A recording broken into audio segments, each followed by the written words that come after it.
Ciao amici e amiche del segno della Vergine, benvenuti, io sono Angela e questo è Exoteric World, è così che mi trovate sui social. Questo è l'oroscopo settimanale dal 24 al 30 agosto. Prima di iniziare vi ricordo che è una stesa generica, prendete solo ciò che vi risuona e se volete potete integrarla col vostro ascendente per avere più informazioni. In descrizione trovate le recensioni dei mazzi usati, i link per acquistarli e i link alle playlist per conoscere il significato delle carte della Sibilla Lenormand e della Sibilla italiana. Vi invito a iscrivervi e abbonarvi al mio canale per sostenere il mio lavoro. Vi ringrazio moltissimo se lo farete o l'avete già fatto. E adesso partiamo con l'analisi della vostra settimana, le energie principali, segni zodiacali da attenzionare e poi vedremo l'ambito amore, lavoro e le finanze. Come prima carta troviamo la lettera, poi il giardino. Già queste carte ci parlano di un inizio che può essere abbastanza positivo, soprattutto per le comunicazioni in senso lato. La lettera ci fa capire che possiamo accogliere e ricevere delle notizie, dei messaggi, se stiamo aspettando delle risposte, delle informazioni, magari finalmente arriveranno. Ci chiede comunque pazienza e prudenza perché magari, soprattutto se siamo noi a voler comunicare qualcosa, allora meglio aspettare se non c'è sicurezza e certezza, oppure meglio analizzare, riflettere attentamente su quello che vogliamo comunicare. Comunque c'è proprio apertura, socializzazione, bello il giardino perché ci parla di incontri, di riunioni, di inviti, di feste, nuove conoscenze e qualcosa che ci porterà allegria. Anche nuovi sviluppi di vecchie situazioni o proprio nuove situazioni che possono aprire a un percorso.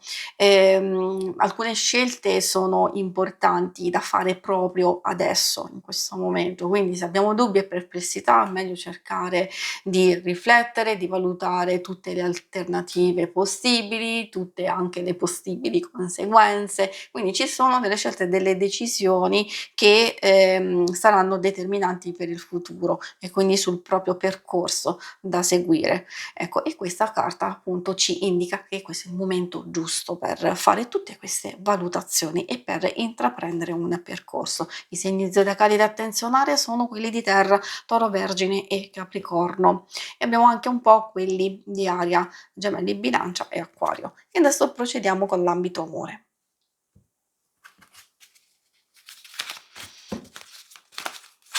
Allora, nella prima analisi vediamo amore e coppia e relazioni più importanti di amicizia e famiglia, poi vediamo i single. Girasole è molto bella come carta perché ci parla di positività, di felicità, di gioia, ci sono degli ottimi risultati, ci sono delle aspettative che possono essere realizzate. Quindi cosa mi vogliono dire? Che tutto quello che avete progettato, pianificato, si andrà a realizzare nel miglior modo possibile perché appunto abbiamo carte di gioia, di soddisfazione.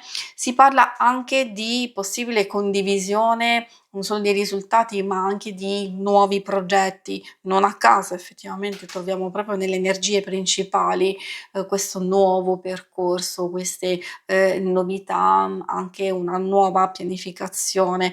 Ci si ritrova in armonia e in accordo, qualsiasi scelta avete fatto o andrete poi a compiere effettivamente, vuol dire che c'è massima apertura, condivisione e massima fiducia e sostegno.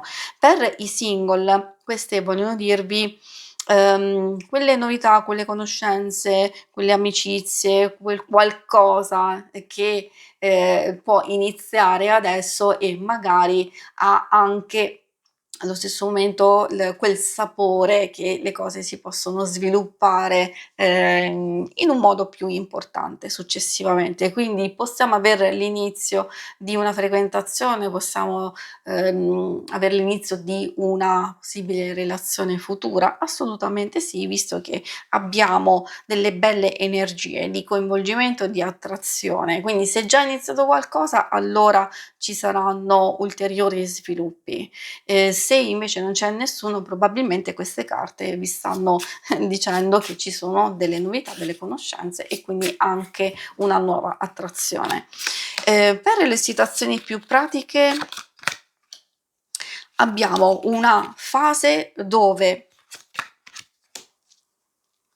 alcune cose, magari come vi dicevo, se avete già pianificato e quindi, se siete, già pronti e preparati, allora, la fase di leggerezza, di divertimento, forse ve la state godendo in pieno. A volte può essere anche ancora un po' di vacanza, un po' di serenità e di tranquillità e quindi sapere che, poi dovete semplicemente iniziare e, riprendere da dove avevate lasciato. Quindi meglio ovviamente per chi è in pausa e ancora in relax.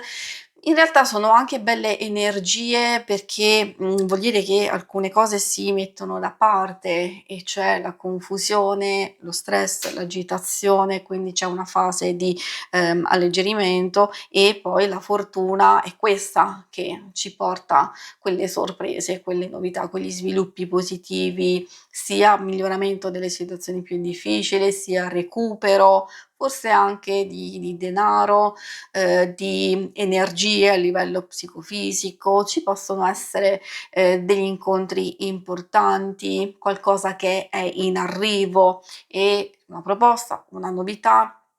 Quindi in senso lato situazioni positive un po' per tutti e come vi dicevo anche per chi sta vivendo una fase difficile e complessa, c'è questo nuovo percorso che andrete ad intraprendere.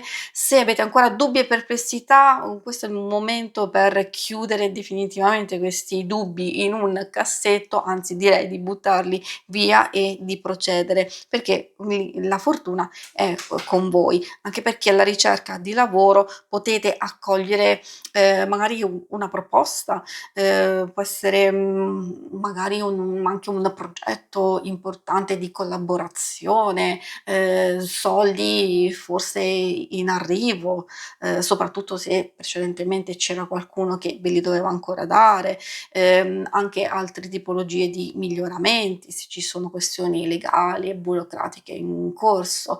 Quindi accogliamo queste bellissime energie e si conclude qui la lettura. Io vi ringrazio per avermi ascoltata e se volete in alto trovate il logo per iscrivervi al canale, mentre in basso trovate le schermate per vedere il vostro oroscopo mensile e il lunare quindicinale. Alla prossima, vi auguro una buona settimana. Ciao!